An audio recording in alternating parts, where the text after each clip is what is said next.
eu quis chamar a atenção, porque eu sabia que ia ter bastante jovens e as pessoas recém-formadas, eu queria chamar a atenção o que é a cidade, tá? Então, porque a gente tem problema de só pensar no pedaço que a gente vive, né? A gente só presta atenção da onde a gente sai, de casa para o trabalho, de casa para a balada, daquele circuito que a gente vive diariamente. A gente não percebe o território como um todo. E teve que eu já trabalhei muito tempo no município, e foi interessante que a gente pediu nas escolas para que os adolescentes mapeassem e dissessem o que eles viam quando saíam da sua casa e iam até a escola. Isso é uma coisa... Não. Essa percepção é mais ou menos isso, né? Que assim, a gente passa diariamente por isso e não enxerga o que isso quer dizer. Então, esses são os problemas recorrentes que qualquer cidade do Brasil a gente encontra. Eu sou de Brasília, eu sou do Rio, mas estou em Brasília há 10 anos, morei muitos anos em Minas, numa cidade do interior, e é isso que a gente encontra em todas elas. Isso faz parte da nossa vida e, de certa forma, a gente não fica indignado com isso.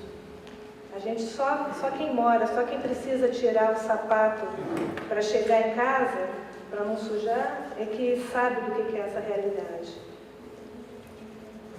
A ocupação de encostas, ninguém mora numa encosta porque quer, é porque é o único espaço mais barato que ela tem. Isso são ocupações consolidadas na periferia, que a gente sabe que as empregadas da gente moram aí, mas a gente não tem nem ideia como é que elas fazem para chegar até aí. E o município, a gestão municipal, só vai aí realmente quando é época de eleição, prometendo que vai fazer. As áreas centrais degradadas, que é o déficit habitacional, uma boa parte dele podia ser resolvido com a ocupação dos imóveis vazios nos grandes centros. E, assim, também dentro de um paralelo, por que a gente não ocupa esses imóveis? Porque, geralmente, nas áreas centrais é onde está o IPTU mais caro. É o metro quadrado mais caro, é o das áreas centrais. E também por isso que o imóvel fica degradado, ninguém tem interesse em recuperar, porque o investimento é muito caro. Aí até que vem, derruba a quadra inteira e constrói um prédio comercial de luxo. Sim.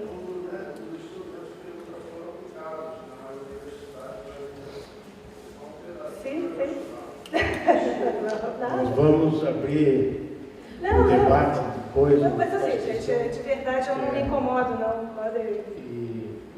Bom, vamos ver se nós chegamos nas terças.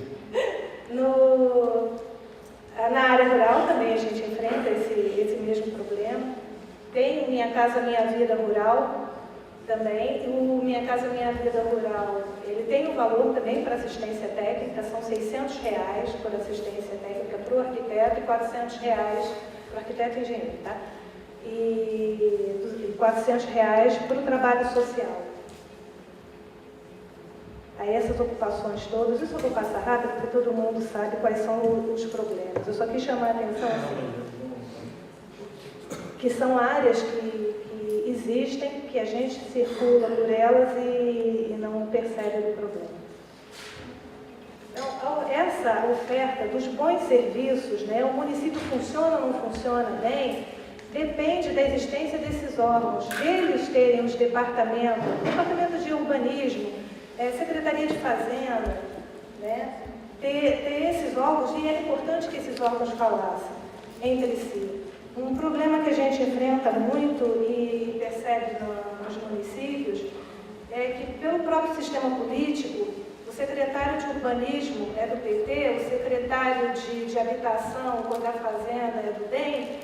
Esse grande problema de cada secretaria seja um partido político impede que, quando um faz um serviço, por exemplo, um cadastro multifinalitário, faz um cadastramento do seu IPTU, o secretário de Fazenda resolve refazer o seu território todo, medir casa por casa para cobrar um IPTU mais justo e não ficar só aumentando a alíquota do IPTU como forma de aumentar a renda do município.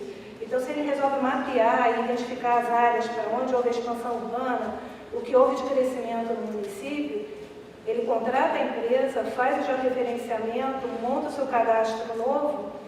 Menos de um mês depois, o cadastro está desatualizado porque o secretário de urbanismo não passou para ele ou não tem um sistema interligado que diga que já houve construções novas, casas novas ou loteamentos novos aprovados. Então, isso é um nicho para a gente poder trabalhar, né? A gente precisa de técnicos que sejam capazes de planejar e executar os programas públicos. E a gente não pode ficar na dependência exclusiva da capacidade de articulação do prefeito, dos vereadores, para conseguir recurso para o município. Então, é responsabilidade do município a definição do planejamento e definir o projeto de cidade para ele, por meio do conhecimento e adoção dos instrumentos urbanísticos, como o colega falou. Mas isso começa pelo plano diretor, pelos planos setoriais, houve a campanha do plano diretor, passaram os 10 anos, ninguém mais fala na revisão que era obrigado, já estava na época, acho que a gente podia fazer uma campanha, né, forçando que os municípios refizessem, atualizassem seus planos diretores. Isso é uma responsabilidade nossa.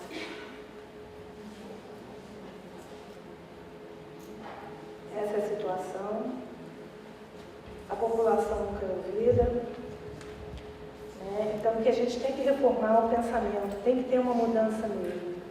Essa produção massificada, com baixa qualidade urbanística, na periferia, da mesma forma que a Isa falou do loteamento em Londrina, eu tenho acompanhado, tem 21 empreendimentos que são críticos no Minha Casa Minha Vida, e eu acompanhei um em Queimados, que o primeiro ônibus só passava no loteamento às 5h30 da manhã.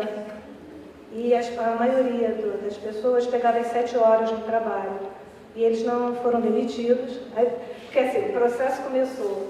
Por que a inadimplência é tão grande dentro do loteamento, né? Dentro do condomínio? A pessoa vinha pagando direitinho e parou de pagar. Aí você vai, chama a pessoa para entrevista, conversa e estava desempregado. O outro desempregado, todo mundo desempregado. E aí a gente foi descobrir a causa do desemprego, porque ninguém conseguia chegar a tempo no horário do trabalho e foram desempregados, tá? Então, se a gente ficar preso a isso, a gente não consegue. Os custos invisíveis, né, dessa periferização é isso, perder dinheiro mesmo. Tomada de decisão implica em ter um sistema de gestão. E para a gente ter um sistema de gestão, é importante que a gente tenha os dados atualizados e as informações sejam consistentes. A ter a assistência técnica pública e gratuita, eu entendo que ela pode propiciar, né, uma transformação urbana. Tá? E aonde ela acontece? Ela acontece quando houver a mudança do Estado, sociedade civil e iniciativa privada. A gente tem que trabalhar em parceria, tem que ter uma cooperação, tá? Entre todos os agentes. A gente precisa de uma cidade que respeite e proteja o direito a uma cidade sustentável, que seja constituída por direitos e valores. Isso tudo está no relatório do primeiro Congresso Nacional pelos Direitos da Cidade. Eu acho que, na verdade, eu queria chamar a atenção para vocês, assim, a gente tem que passar a pensar na cidade, não no projeto como uma unidade isolada. Tá? E eu quis apresentar também essas questões, né? Quais são os problemas reais de uma cidade, da cidade que você vive? O problema dela é o que a população necessita. Às vezes a população não está querendo asfalto, a população quer saneamento. Isso de ouvir o que a cidade quer, de repente a população não queria uma casa nova, ela queria dinheiro para pintar, para reformar, para colocar um telhado. Então, às vezes, a gente impõe uma coisa que não é o que a comunidade queria mesmo. Quais são as prioridades? Se a legislação urbanística do município atende A maioria dos códigos são completamente desatualizados.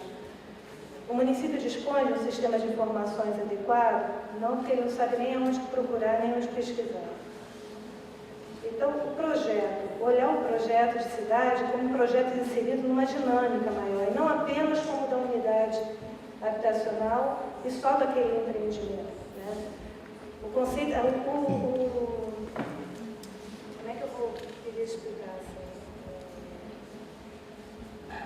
A gente precisa de projetos viáveis, na verdade é essa, tá? De projetos que sejam minimamente execuíveis e não projetos megalômanos. Se as coisas fossem menores,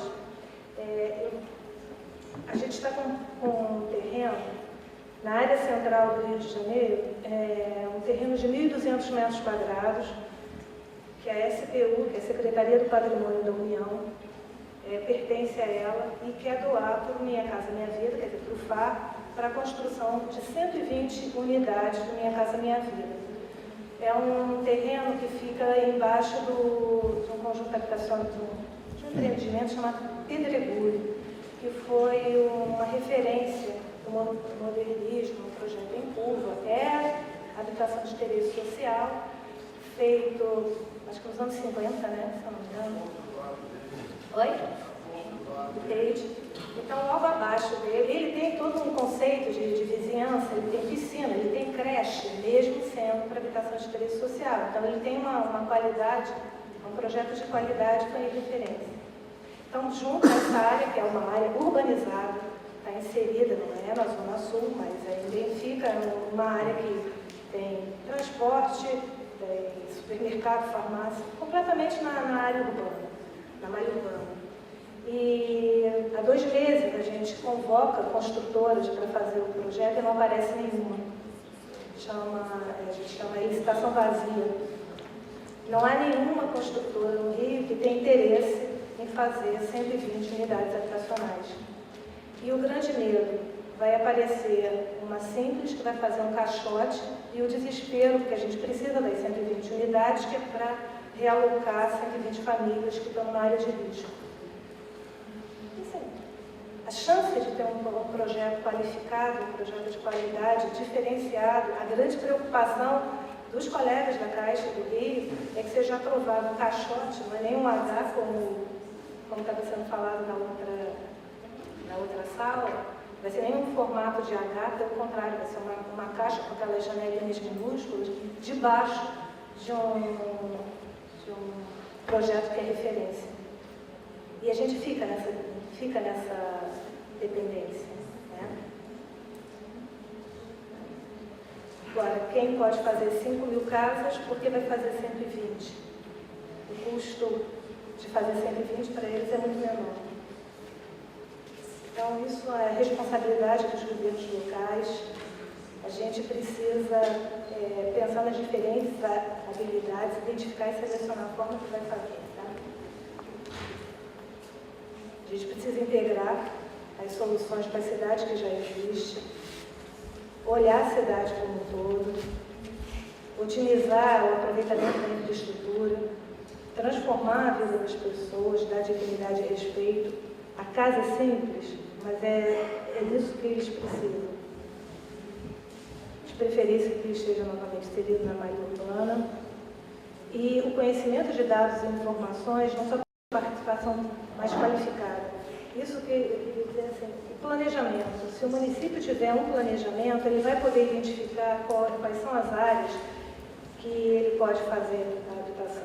E não vai ficar à mercê da especulação imobiliária de vir uma pessoa e oferecer o terreno para a prefeitura, que é o que normalmente acontece, por um valor. Agora, falar rapidinho o que a Caixa tem a ver com a assistência técnica. A Caixa pode, como instituição financeira, o governo federal precisa, quando ele cria os programas e põe os recursos, define a quantidade de recursos para o programa, ele tem que escolher uma instituição financeira, ou é o Banco do Brasil, ou é a Caixa, ou é o Banco do Nordeste. Então, são 5 bancos públicos, né? No caso da Caixa Econômica, ela acaba tendo mais acesso porque ela tem uma rede maior de agências e tem ela se estruturou com as áreas de desenvolvimento urbano, tá? Até com as pessoas que vieram do BNH. Então, a assistência técnica na Caixa, ela foi criada em 2007, foi criada uma Gerência Nacional de Assistência Técnica, que tentou congregar as atividades que já eram feitas por vários profissionais, e isso de prestar assistência técnica ficava muito no CPF da pessoa. Se eu gosto de atender ao município, se eu gosto de explicar, de trabalhar junto, de avaliar os projetos, eu prestava assistência técnica. Isso não era uma coisa assim, definida. Chega o cliente, chega o município, chega a entidade, é recebida, é passado um checklist. Não havia isso, então isso dependia de cada empregado. Então, em 2007, antes um pouco da lei do código, Assistência técnica. Isso. Aí foi feita essa proposta. Governo brasileiro.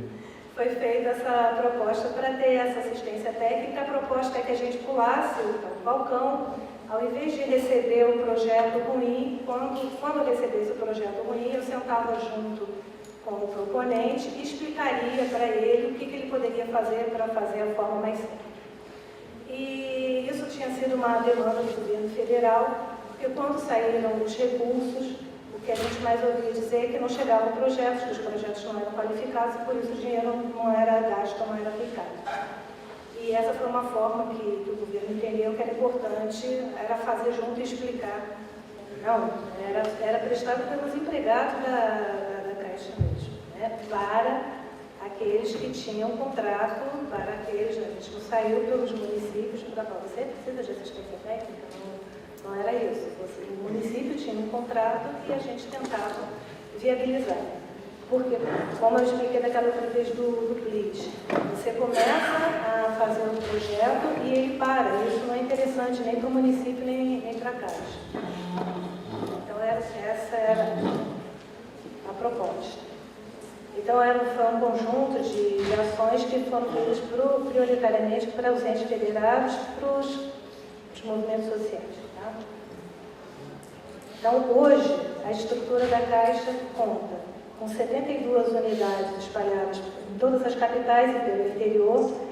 São as antigas GEDUR, que eram as Gerências de Desenvolvimento Urbano, que elas agora foram divididas em GIABs, que são habitação e governo, né? Foi a última orientação que o governo deu para separar a habitação, que o volume do Minha Casa Minha Vida, com tantos milhões de unidades, precisou de uma equipe exclusiva e que trabalha com o governo ficou com a parte de saneamento e PAC e as infraestruturas.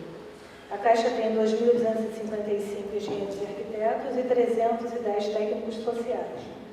Fora isso, ela tem as empresas credenciadas, que são 3.335, e de trabalho social. A Caixa abre de tanto em tanto tempo, uma vez por ano, se eu não me engano, um edital e as empresas se credenciam, tem um passo a passo, tem que ter certos critérios para poder prestar serviço para a Caixa. As ações de assistência técnica basicamente foram de capacitação para ensinar o município a elaborar projeto, a prestar conta do SICOMV, a fazer a prestação de contas dele. Tá? Para isso, uma área criou o perfil municipal, que a gente já entregava para o município um relatório de tudo que ele tinha contratado.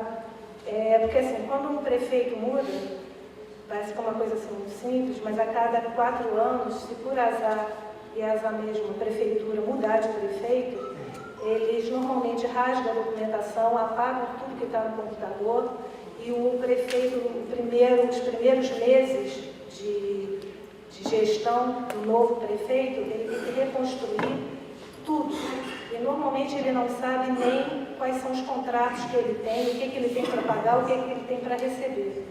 E aí a gente, dentro desse perfil municipal, sai um relatório contando todos os programas que ele tem, o dinheiro que ele recebeu para fazer saneamento, que não foi aplicado. Então, a gente conta nesse perfil municipal todo o histórico de vida, né, que tem dentro da Caixa para o município. o PEMAT e o PENAFM, que são programas com recursos, um do BID e outro do BNDES, que é para melhoria, para fazer cadastro, para comprar computador, para fazer melhoria da gestão, né, tributária e administrativa do município. A gente fazia esse levantamento, explicava todos os programas e isso era por meio de reunião. O que a gente percebia? Que havia necessidade de ter a integração das políticas públicas. Como eu já disse, às vezes o município vinha pedir dinheiro, né, se candidatar a um programa para fazer saneamento numa rua que já tinha sido saneada, ou então para fazer o asfalto na rua que não tinha sido saneada. Então a gente faz o asfalto, depois quebra, porque ele vem com um outro programa para fazer o saneamento. Então a gente tentava, assim, dentro daquilo que o município precisava, tentar articular que não tivesse o desperdício, tá, dos recursos. E essas eram as ferramentas. O portal da Universidade Caixa é uma Universidade Caixa é no ambiente interno da Caixa Econômica, mas com esse portal a gente dava acesso para o pessoal da Prefeitura, das câmaras legislativas e de órgãos ligados ao município, para que eles pudessem fazer os cursos que estavam disponíveis, isso era de graça. O GMC, a gente primeiro pensou uma forma de prestar assistência que tivesse uma pessoa da Prefeitura, a Prefeitura indica, e ela vem para dentro da Caixa e a Caixa treina essa pessoa a como acompanhar todo o contrato. Explica para ela quais são os contratos, qual é a documentação que ela tem que apresentar, como é que ela tem que fazer a prestação de contas. E isso ficava na dependência do prefeito indicar ou não. Em função dessa dificuldade, alguns indicavam e dava certo, os outros não indicavam, mandavam pessoas mais políticas do que técnicas. A gente criou agora, que é a última ideia da assistência técnica, que é o representante Caixa, que é um funcionário da Caixa que vai para dentro do município e ajuda o município a organizar a documentação e prestar conta